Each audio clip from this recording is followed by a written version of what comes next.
आइए आगे का सुनाती हूँ। श्री सद्गुरु महाराज की जय।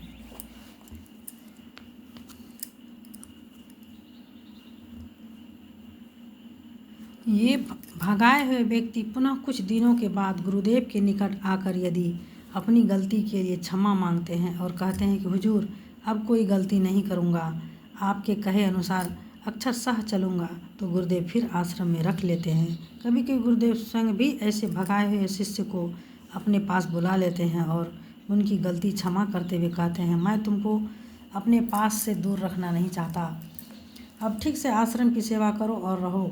गुरुदेव हम शिष्यों को व्यावहारिक ज्ञान भी सिखाते रहते हैं। एक दिन श्री केदारनाथ दार्जिलिंग से आपने कहा कि भिंडी खरीदने जाओ तो भिंडी के पतले भाग को तोड़ो, अगर पट से टूट जाए तो समझो कि वह कच्चा है, ठीक है। कद्दू खरीदना चाहो तो हल्के रूप से अपना नख धसाओ, यदि आसानी से नख धंस जाए तो समझो कि वह भी ठीक है। पूज्य श्री हरिनंदन बाबा को समय समय पर भंडार के सामानों को देखकर बताने कहते हैं। समय समय पर भंडार के सामानों को देखकर बताने कहते हैं कि कितना चावल है, कितना अमुक दलहन है, कितना गेहूं है। ऐसा इसलिए कि भंडार की सामग्री समाप्त होने के पहले ही उनका इंतजाम पूज्य श्री संसई बाबा द्वारा करवाया जा सके।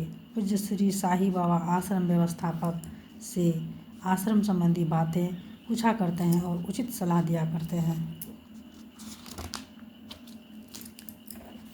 अगला शीर्षक परम पूज्य महर्षि जी की सशक्त अवस्था और पूज्य श्री संजीवी जी महाराज।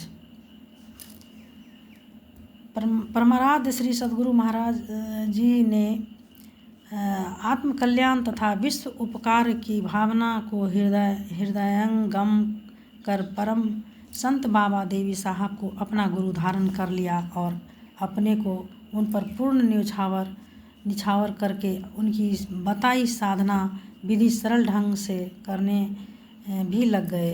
किंतु सरल तरीके से साधना में पूर्ण सफलता न होते देख व्यग्रतावश उन्होंने कठिन साधना भी आरंभ कर दी।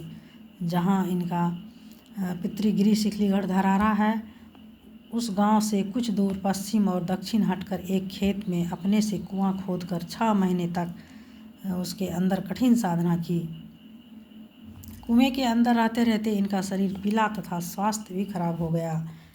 इनके शरीर और स्वास्थ्य को देखकर ग्रामीण कुछ भक्तों ने निवेदन किया कि हुजूर जब शरीर ही न रहेगा तो तब फिर आगे साधना कैसे होगी। उन लोगों की बात उन्हें जच गई और तब से उन्होंने कुएं में जाना छोड़कर बाहर एकांत स्थान में ही अपना ध्यानाभ्यास क्रम जारी रखा। तब से इन्होंने कठिन मार्ग छोड़ा, मध्यम मार्ग अपना लिया और समय बांध कर 3 काम करने लग गए, साधना, सत्संग और अध्ययन। ये तीनों काम ये बहुत मुस्तैदी के साथ करने लग गए। रात्रि के पिछले पहर में शौचादि से निवृत्त होकर खूब मनोयोग पूर्वक घंटों तक ध्यान करने लग गए।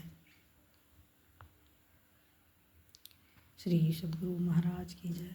आगे फिर का